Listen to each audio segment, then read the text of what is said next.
Hi, I'm Ashley. Welcome back to my channel. This is Sincerely Sews, and today we'll be talking about 3 mistakes that new sewists should avoid. These 3 mistakes are things that you need to know as a brand new sewist. It can be so frustrating to have problems when you're a beginning sewist and not understand what's going on. I definitely made some of these mistakes when I was a beginning sewist, especially number 1. So let's dive right into 3 mistakes that new sewists make.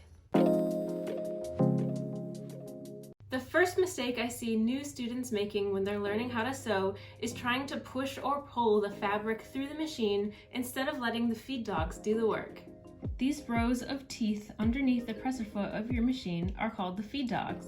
Their job is to pull the fabric through your machine at the correct rate that matches up with the up and down motion of the needle. If you pull or push your fabric through the machine without allowing the feed dogs to do their job, the machine will begin to skip stitches.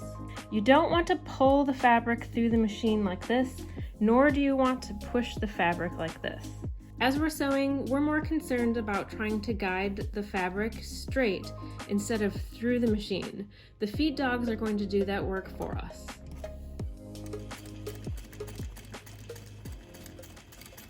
The second mistake that new sewists make is not having your machine threaded correctly. When you first start sewing, it's exciting and you just want to get started. But if you haven't learned how to thread your machine correctly, you're going to run into problems. Especially if the thread breaks, you need to know how to correctly rethread your machine. One of the best things that you can do when you get a new sewing machine or a serger is practice threading the machine.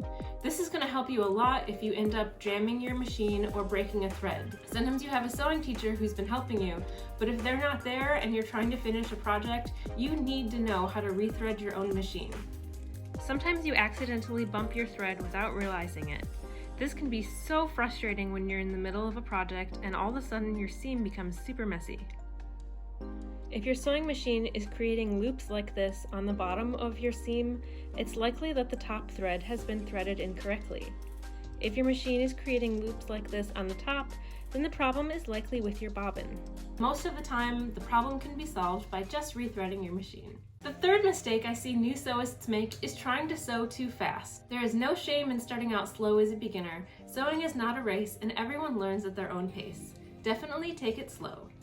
If you sew too fast, it's very easy to have wiggly lines or mess up seam allowances.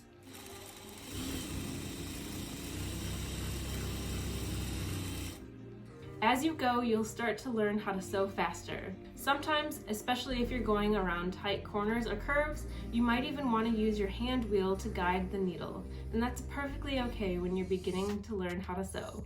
Those are 3 mistakes that I see new sewists make. If you found this video helpful, don't forget to like and subscribe. And as always, thank you so much for watching.